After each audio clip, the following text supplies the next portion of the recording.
was cross. Why should Henry have a new shape, he grumbled. A shape good enough for me is good enough for him. He goes gallivanting off to Crewe, leaving us to do his work, and comes back saying how happy he feels. It's disgraceful. And there's another thing. Henry whistles too much. No respectable engine ever whistles loudly at stations. It isn't wrong, but we just don't do it. Poor Henry didn't feel happy anymore. Never mind, whispered Percy. I'm glad you're home again. I like your whistling. Goodbye, Henry, called Gordon. We're glad to have you with us again, but remember what I said. Later, Henry stopped at Edward's station. Hello, Henry, said Edward. You look splendid. I was pleased to hear your happy whistle yesterday. Thank you, Edward, smiled Henry. Shh, shh. Can you hear something? It sounds like Gordon, said Edward, and it ought to be Gordon. But Gordon never whistles like that. It was Gordon. He came rushing down the hill at a tremendous rate. He didn't look at Henry, and he didn't look at Edward. He screamed straight through the station and disappeared. Well, said Edward. It isn't wrong, chuckled Henry, but we just don't do it. And he told Edward what Gordon had said.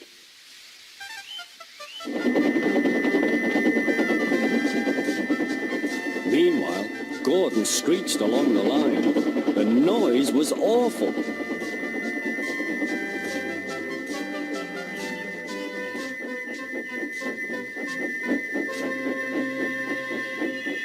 At the station, everyone held their ears. Sir Topham Hatt held his ears too. Take him away, he bellowed, and stop that noise! Gordon puffed sadly away, but he wouldn't stop whistling until two fitters climbed up and knocked his whistle valve in place. That night, Gordon slunk into the shed. He was glad it was empty. It isn't wrong, murmured Henry to no one in particular, but we just don't do it. No one mentioned whistles. Next morning, Henry was enjoying himself enormously. I feel so well, he sang. Trickety-trock, hummed his coaches. Then he saw some boys on a bridge. Peep, peep, hello, he whistled. Oh, he called. The boys didn't wave and take his number.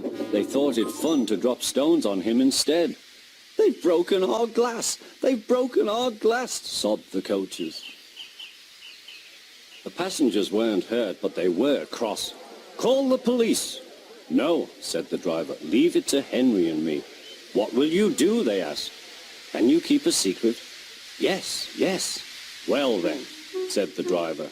Henry is going to sneeze at those boys.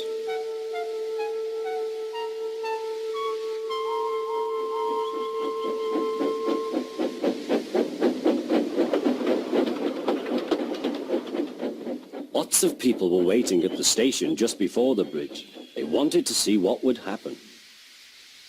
Henry has plenty of ashes, said the driver. Please keep all windows shut till we have passed the bridge. Henry is as excited as we are, aren't you, old fellow? Henry was feeling stuffed up. Soon they could see the boys, and they all had stones.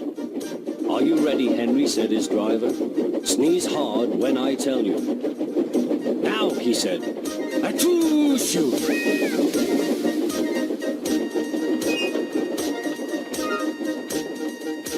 Well done, Henry, laughed his driver. Henry went home very pleased with himself. He had taught Gordon and silly boys a lesson with a whistle and a sneeze.